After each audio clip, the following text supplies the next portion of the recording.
the Italian Grand Prix at Monza stands as a historic race deeply ingrained in the sport's tradition.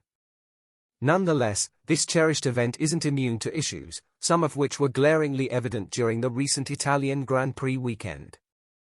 George Russell wasted no time in addressing one such problem after the race.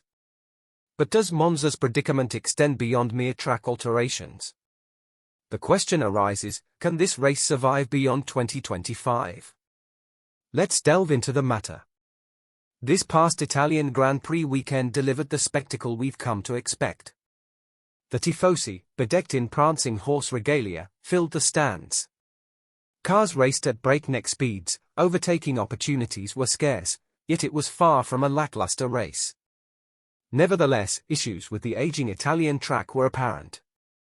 While it may have entertained viewers, the problems were hard to ignore. Turn 1, in particular, presented an ongoing challenge for the track owners, and this challenge was evident during Sunday's race. George Russell was quick to point it out following an incident at the first chicane, also known as retifilo. Russell called for modifications to retifilo to prevent incidents like the one that resulted in a 5-second penalty during the Italian Grand Prix. Mercedes had aimed to regain Russell's position by executing an undercut with him on Red Bull's Sergio Perez. Russell emerged with brand new hard tyres at the beginning of lap 20, just as Esteban Ocon's Alpine was speeding down the start-finish straight. This prompted a confrontation at the entry to the first corner. Russell cut across the second part of the chicane and maintained his position ahead of Ocon. This maneuver earned him a 5-second time penalty for gaining an unfair advantage. Reflecting on the incident, Russell explained, "I knew I had to maximize the outlap. I came out of the pits next to Ocon, and I knew that if I fell behind him, my chance to undercut the guys ahead would disappear. I went into turn 1 very aggressively, knowing there was a risk of missing the corner. That's precisely what happened." While Mercedes clearly had a faster car than Alpine at the Italian Grand Prix, the track's nature and the formation of doctors' trains meant Russell could have remained behind Ocon for several laps. In just 2 laps, George managed to pull ahead by 7 seconds after illegally overtaking him. The runoff area at the retifilo chicane's inside left section is designed to provide an escape route if a driver brakes late and can't slow down in time. While it's typically used for that purpose, its ease of abuse was evident during the race, with several cars attempting to outbrake their opponents, knowing they had a risk-free escape route if they braked too late. In Russell's case, the penalty for cutting the chicane was far less than the advantage gained by taking the shortcut. British driver Russell has suggested that altering Monza's layout to reduce the extensive runoff areas would discourage corner cutting. However, this poses a challenge. Turning the runoff at retifilo into a gravel trap could lead to cars getting pushed into it during side-by-side racing, potentially causing dangerous incidents. Converting it into grass might risk cars spinning and rejoining the track out of control. Another option to consider is the use of sausage curbs. However, this solution has its own set of issues. Sausage curbs, designed to combat the rising problem of track limit violations, can sometimes act as launch pads, resulting in accidents like the one involving an Aston Martin GTE car at the Variant della Roggia in 2022. The same corner also witnessed a significant crash in the Formula Regional European Championship when Beganovic and Vidoles collided, with a sausage curb lifting Vidoles' front wheels off the ground and causing a collision. Change is undoubtedly necessary, but it extends beyond just the track.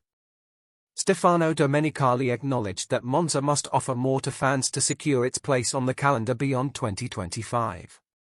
Monza has hosted the Italian Grand Prix continuously since 1981 and is a beloved and historic circuit.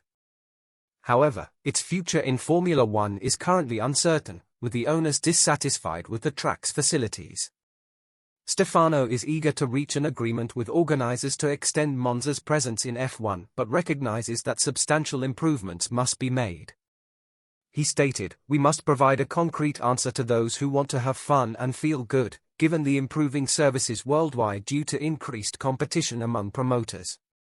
Change is indeed on the horizon for Monza. A €32 million initial phase of work will take place during the winter, including resurfacing the track for the 75th edition of the Italian Grand Prix and widening access tunnels to separate spectators from vehicles.